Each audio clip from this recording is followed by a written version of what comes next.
Good morning, good afternoon, good evening, wherever you are in the world. Welcome along to the wilds of Suffolk. I'm out here yet again doing what I do, walking along at beautiful locations such as this, giving you my thoughts and opinions on things that are happening in the world and the public consciousness. If it's your first time here, welcome. I hope you enjoy what I'm doing today. If you're a returning subscriber, all 1,315, I think there are of you today, welcome back, welcome one and all. So you see today, it's a bit darker than I'd normally walk around, but it's kind of late in the day for me to do this video. But as I'm going to be back into work a lot of hours from tomorrow, then I wanted to get this done today because of what I'm seeing in the world and what I think of it and what it means. And yeah, interesting times, isn't it? So let me adjust this quickly. So as you see, sun's going down. I'm in the woods. I'm caught up in the vines here. Everything's catching on my clothes. So, well, I've been spending the last couple of days looking at a lot of information and analysing that and comparing notes with other people and trying to figure out the direction of travel with everything that's happening in the world. So I'm going to try and surmise it as much as I can in one video today and give you the brief overview of what I see and what I think it means and how you can mitigate a lot of the negative impacts of what could happen to you and your family given what's going on. Okay, so I watched a documentary today of these two guys that joined this migrant, let's call it the migrant caravan, that are constantly on their way to the US border through the, places like Arizona and Texas and things like that, from places like Venezuela and South America, China, Africa, Middle East, people everywhere going into America.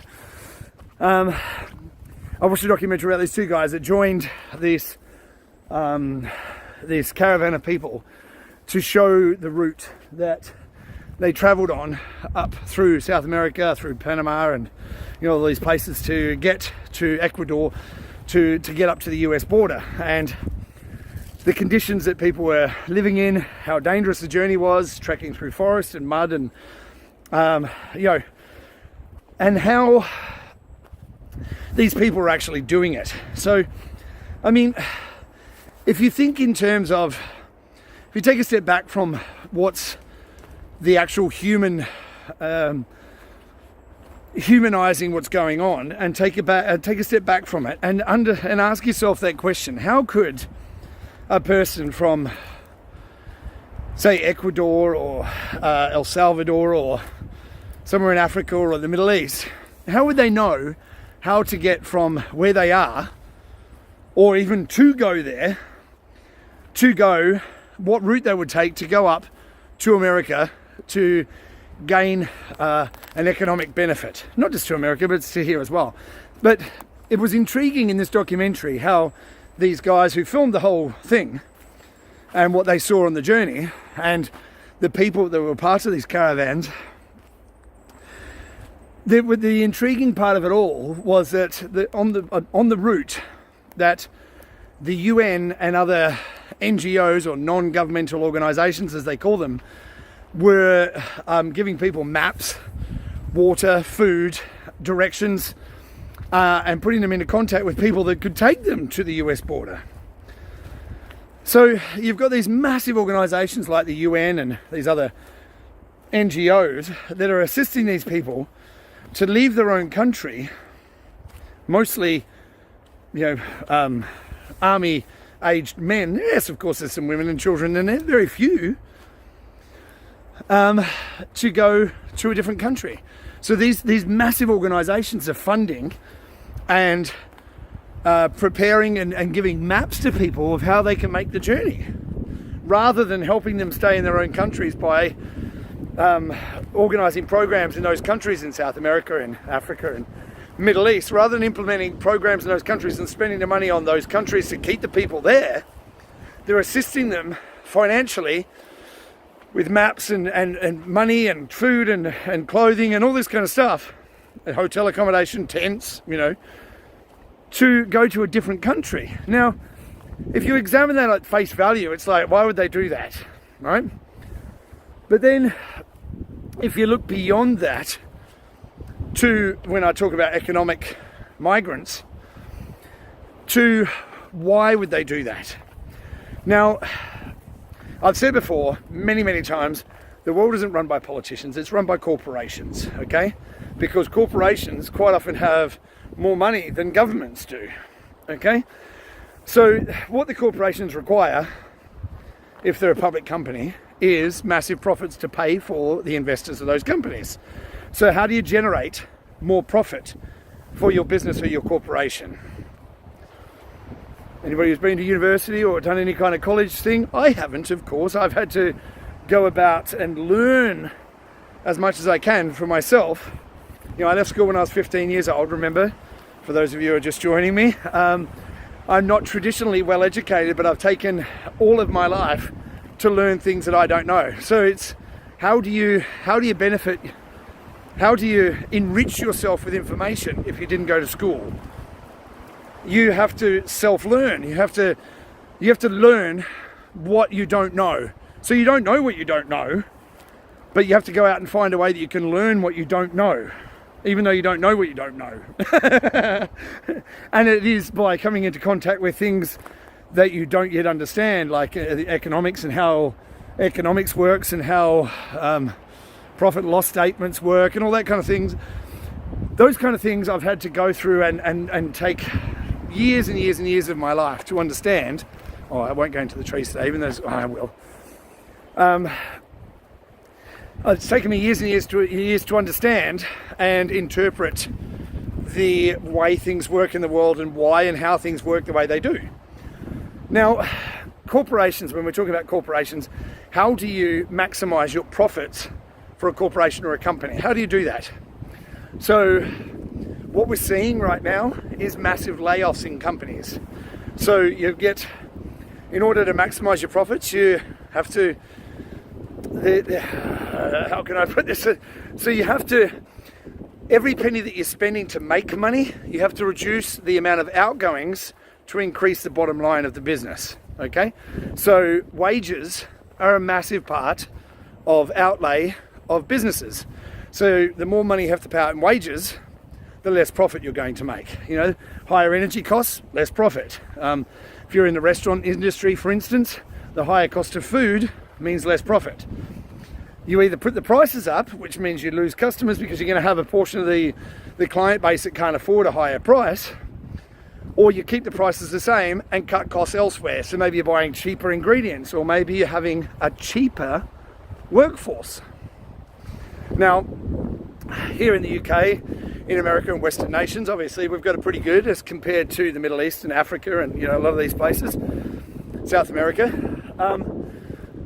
and we've got all these laws in place that are there for our safety, health and safety and mental health and all these kind of things. But all these programs cost money. So we've got built into our workplace agreements that you can't work more than 50 hours a week because you have to have a work-life balance.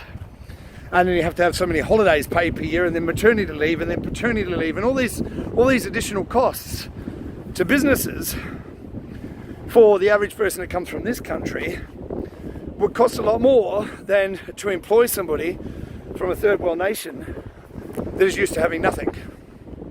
So you can pay lower wages to those people to do the same job as someone who was born in this country. Are you with me?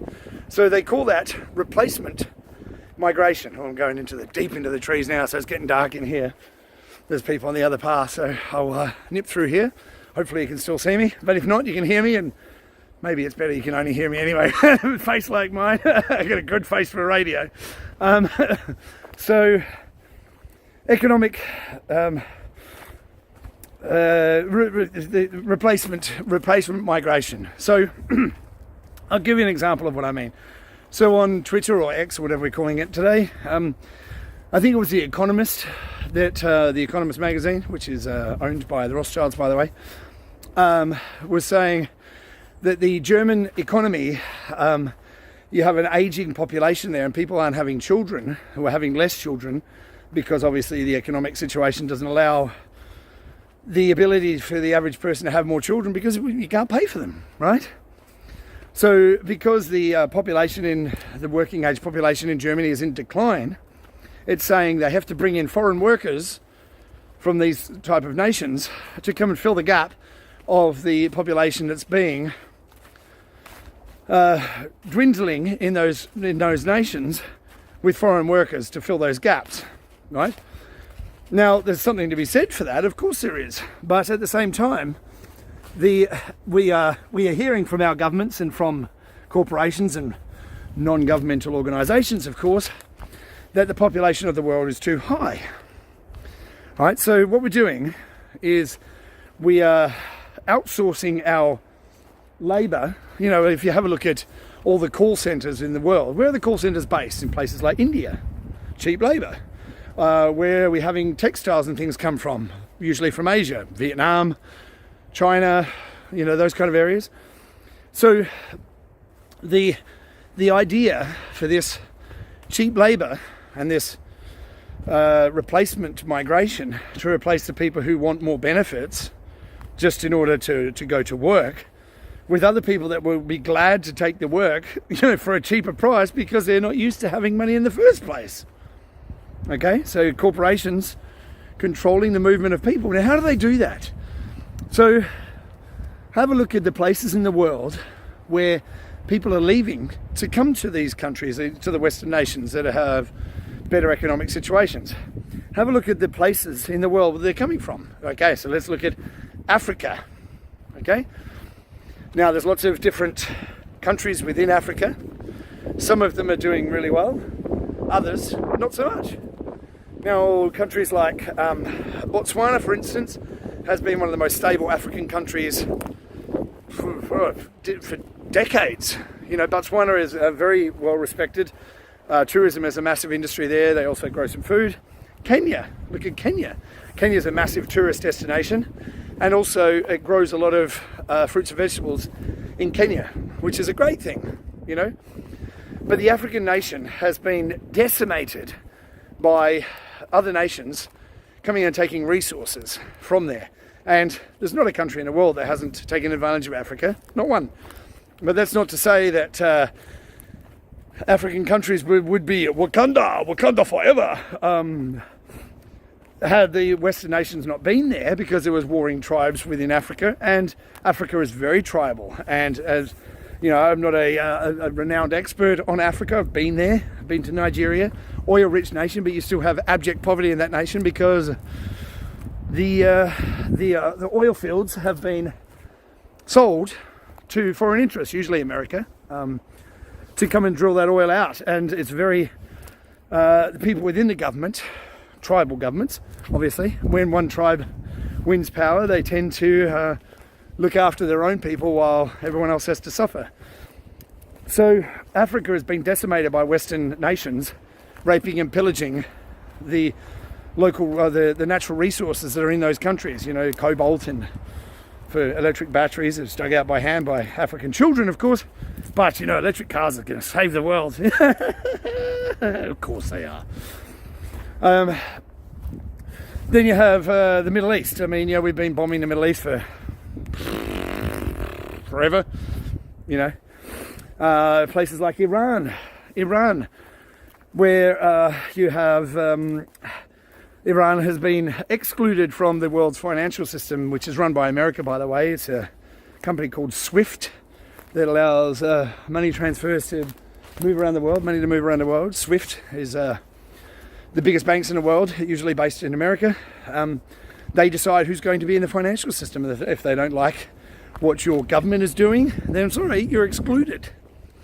China, I mean, China's economic situation is in dire straits. I mean, it really is.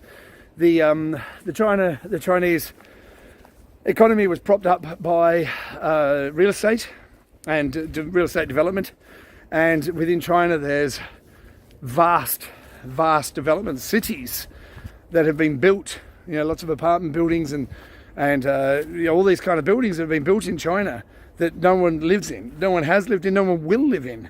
But it's just this whole, to keep the economy moving, to keep the employment up, they keep on building these buildings that no one will ever live in, just to keep things moving economically. Obviously, with the downturn in international trade after COVID, or during COVID, that scam, the Chinese economy took a real big hit on that because things weren't moving. So there's a lot of factors that come into how things work with the economy of a country, and one of the big ones is called the velocity of money. The velocity of money is money changing hands within the economy. So I get paid for doing the work that I do, for working in a restaurant. I get paid for that. Sorry, I've got something stuck in my shoe here. I get paid for that. Then I go down to my local butcher and I go and buy some meat from him. Now the butcher has gone and paid for the meat from the farmer who grew the thing. Now the farmer had to pay for the grain to feed his cows, and then the people who grew the grain. So this economy is working around the velocity of money moving from one person to another person to another person. And if that money is still moving, good velocity of money means you have a strong economy, because money is always moving. When you have an economy that is in standstill or free fall, nobody wants to spend their money. Instead, they're saving it, or they're squirreling it away, or they're putting into things like tangible assets like gold or land or whatever to safeguard themselves against further economic downturn. So we're facing a situation here where the velocity of money is falling because people can't afford to spend it, even when they do get their money, because they're spending more money on things like fuel, rent, mortgages. Obviously interest rates are up because of inflation. Inflation is up because they printed money into infinity and beyond for more wars, and just to keep the economy going, injecting more money into the economy. Now, raising the interest rates is supposed to slow economic activity, so that you can pull money out of the economy. But the problem is that when you do that, the velocity of money stops or slows anyway, slows or stops, and you have an economy that's in free fall that you're going to have to inject more money into. So we're in a place right now where governments are caught between a rock and a hard place, that if they try and stimulate the economy more and bring the interest rates down, it means inflation is going to go up. And if they try and, which means they're going to have to raise the interest rates again, or if they drop them, or if they keep raising the interest rates, the velocity of money will stop and the economy will stop and everything falls apart. So that we're caught between a rock and a hard place right now, where it doesn't matter what they do. They can print money, or they can not print money, or they can raise interest rates. Or it doesn't matter what they do, they're caught now because things are so dire. And we have a massive amount of debt from the nation to the central banks. So the government borrows, like I've been through how money is created many times. I'm not going to go through it again today. If you don't understand it, go back and look at one of my older videos. So the government owes all this money to the central bank, and they're constantly being charged interest on it. Now, the only way that the government can pay back that money is by taxes that you and I pay to them from our effort. Our GDP, the gross domestic product. The gross domestic product is the sweat labour that we put into the market to create and generate income that creates tax that the government can pay the debt with. Now, if economic activity falls, tax revenues fall, which means the government can't service its own debt. So you see where we're going around a big spiral. We're spiraling down a drain that is looming large for not only Western nations, but for the whole world. We're circling the drain of the current economic plan, or the system that we're in. Now, if we have a situation where the current system fails, no one's going to trust a new system, because why would you trust a new system where the old system failed and left you holding the bag for it, right? So they're going to have to raise taxes on you in order just to service the debt. There would be a revolution. So I was just talking with a friend of mine, and I was saying to him, about this whole digital money era that we're going into, and how digital can be a good thing and it can be a bad thing. And it's all a matter of who is wielding the technology. It's like nuclear. Nuclear energy can create electricity for people's homes and to power the economy, or it can create a bomb to drop on a city, right? So you can power a city or flatten a city with that nuclear technology. Same with digital money technology. So here's the way I think things are going to play out. And this is purely speculation and not financial advice. You have to do your own research, examine the way that you think things are going to go. But this is my perspective on things and how I think things are going to play out, given what I've seen and given what I understand about how economies work and the velocity of money and blah, blah, blah, blah, blah, blah, blah, right? So, as I've said many times before, in 1971, the American dollar, which is the world reserve currency, was taken off the gold standard, right? Which meant that everything printed after that is called fiat currency. That the only reason it has any kind of value is because we're told that it has value by the people who are printing it. It's trust in the money, right? So if we have a system which I think is, we have a failure of the current system because it's just that the debt load is so big, we'll just print some more money. The universal basic income, they say. We'll give everyone $2,000 a month or £2,000 a month or wherever your currency is, wherever you are in the world. And that will be your universal basic income, which will tide you over and pay your rent. But the problem is with that, if you're printing all this money into existence, creates more inflation. More inflation means what?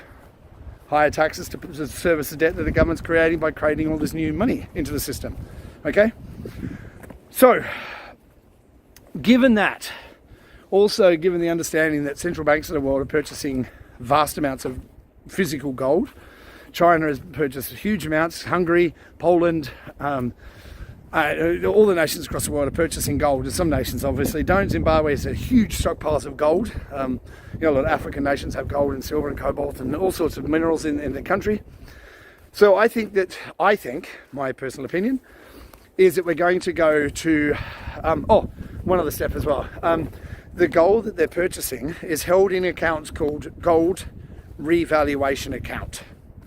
Okay, so if we have a look at America, for instance, and America is 34 trillion in debt at the moment. Every country in the world is massively in debt. How do you get rid of that debt? How do you get rid of the debt?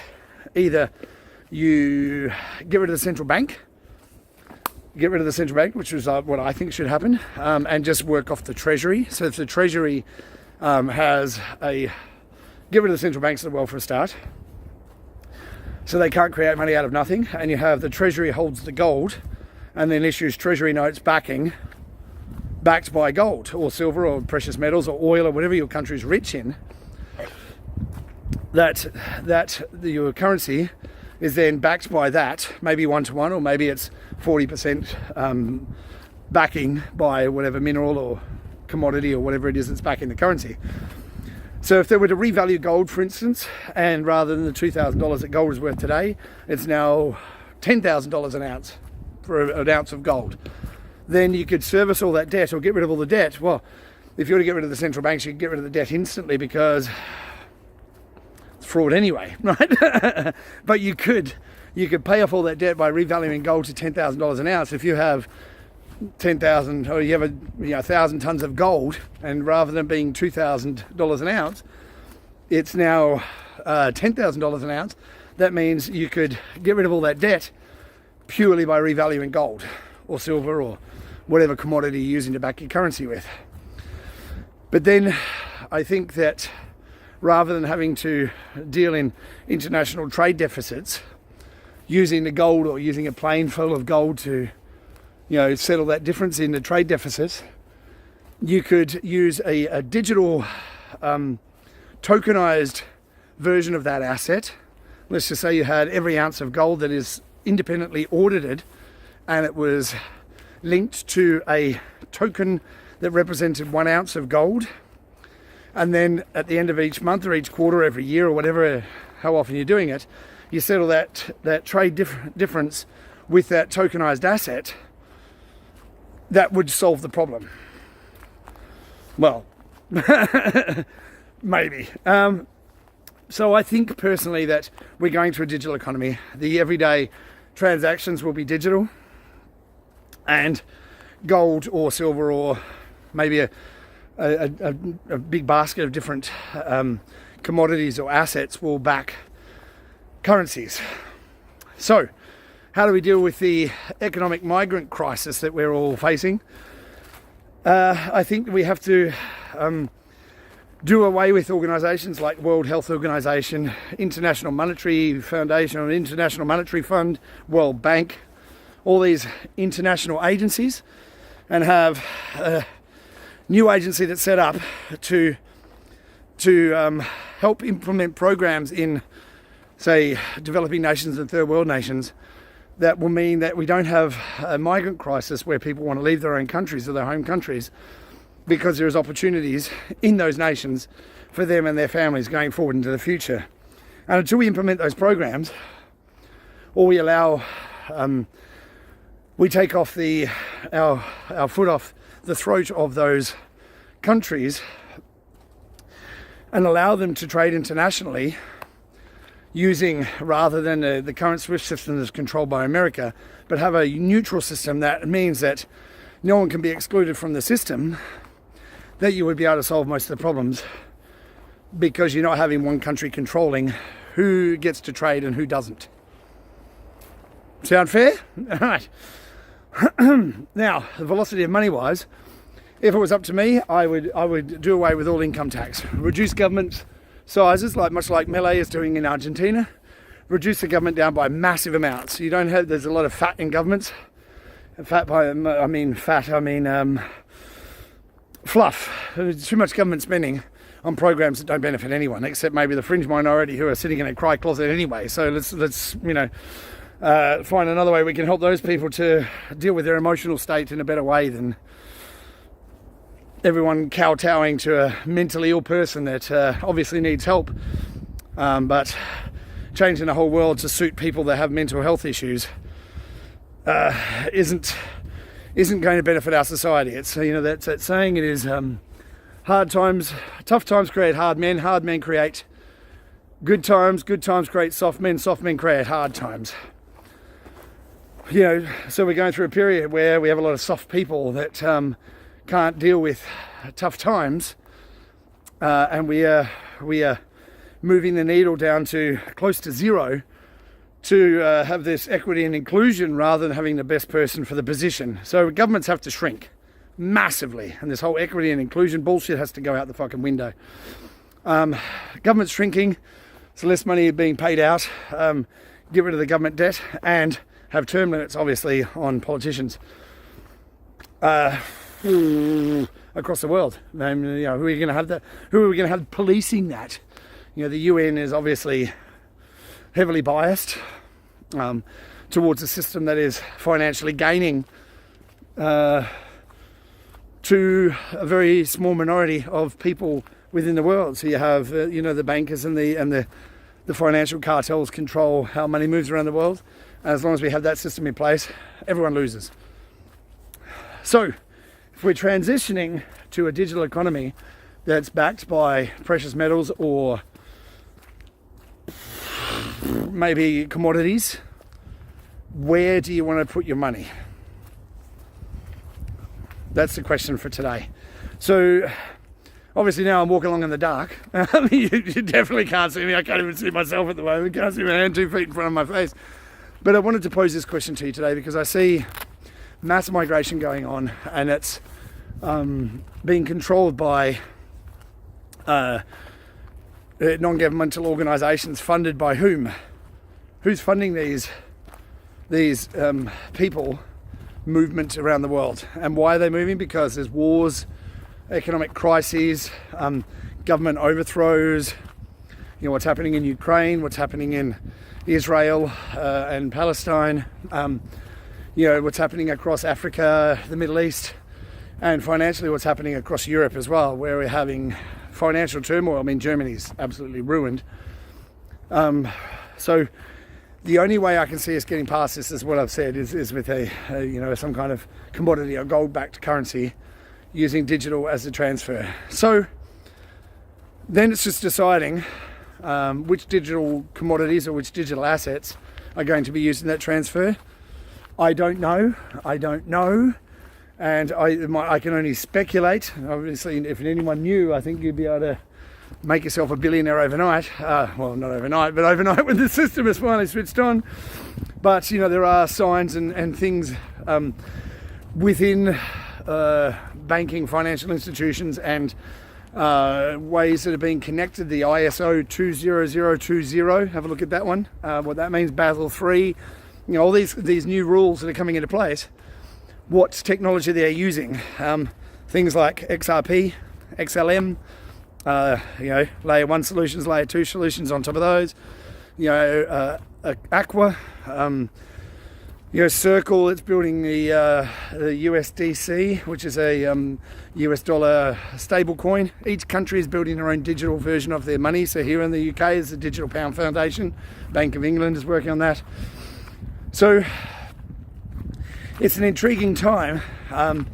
And obviously all the things that we see everywhere in the news are troubling: war, theft, violence, murder, World War III, all these things. It's constant. It's a constant struggle to keep your wits about you and keep a smile on your face when the world seems to be falling apart right in front of you. But the message I want to leave you with today is, much like the last video I did, where we're talking about we are going through that process of being a lobster, where we're in extreme pain at the moment, and that is causing us to examine how we do things and what mechanisms we use to do those things. And on the other side of this turmoil, we will have a situation that should we all take part in this, the way that this is being shaped, that it could benefit us all, even the people from third world nations.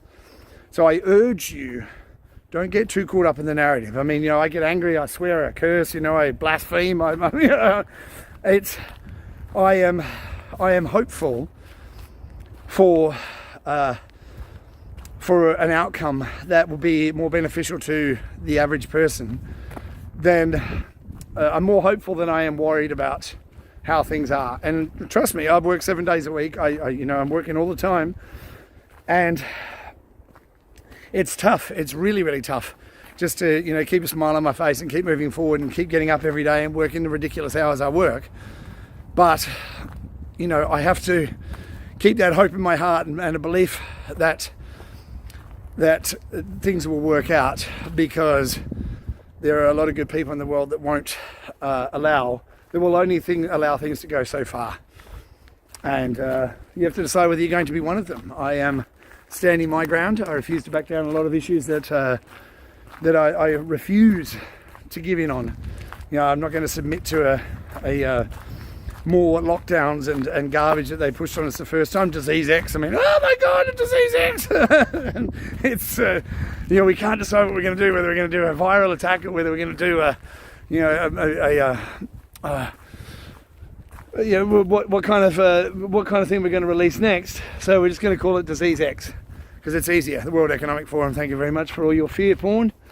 But it is almost like we're watching a Bond movie where you have the villains like you will eat the bugs, yeah. It's like we're watching a Bond film, and the villains are. It's like a caricature of a Bond villain where we're listening to people out of the World Economic Forum listening to this lunacy, straight up lunacy coming out of organisations like non-governmental organisations, obviously run by corporations. World Economic Forum. We have a bunch of corporations telling governments how they're going to do things. Non-elected corporations, and you have the king of this country saying, "Yes, now is the time to embrace the power of the corporate money and the corporate with trillions at their disposal to shape the world in the way that we want it to, where we fly into these organisations with private jets and use helicopters and a fleet of cars all running on petrol to tell the peasants that they can't use petrol anymore." Honestly, it's fucking ridiculous. But as I say, I remain ever hopeful, and I see a bright future for us all. And I want to give you that message of hope that all is not what it seems. Things always, it's darkest before the dawn. Here we are in the darkness. And I'm not worried. I don't worry about my safety in the darkness because there's always a light shining on me. I'll briefly give you the story about when I did ayahuasca the first time. And I did ayahuasca, and it was a real journey for me. It was a very, very difficult thing to do. But when I did it, I had a woman's voice in my head talking to me, and she said to me, "You're not alone. You're never alone. I'm always with you. I'm here to guide you. You're loved. You're surrounded by love. There's always, I'm always with you." And that made me feel so secure in myself and in the knowledge that I'm being guided on this journey by a guiding light, a force, a spiritual journey, or whatever we're going to call this thing that's guiding me on this journey and guiding us all, if we're able to hear it and able to listen to it. So I don't fear the dark. I don't fear the collapse. I fear that my friends and family who won't look at information that runs counter to what they believe in, I fear for their safety. But that's why I do what I do. I come out here and I speak my message, I give you my opinion, and I give you hope. I try to give you hope in that you're not alone, you're never alone, you're surrounded by love, and you have a guiding force in your life that will guide you if you let it. If you let it. The universe is talking with you. Can you hear it? It's up to you to take notice. That all said, thank you one and all for joining me on this walk in the dark today. I'm sorry it's so dark, but I hope you don't mind too much, but I think it's a metaphor. It's a metaphor, me walking along in the dark, in that we're all walking along in the dark, not knowing what's going to come out of that darkness for us next. But if we can, you don't have to see the way that you're traveling, you just have to trust that you're being guided on that journey by a force bigger than yourself that loves you and is always there for you. So thank you for joining me. Now, all that said, go out into the world, do good, and you can do good, be good. You can change the world with the way that you think, the way that you act, the way that you talk, and the message and the information that you share with people. So do that, and we can make the world a better place. But most of all, take care of yourself, take care of each other, and I look forward to seeing you real soon. Ciao for now.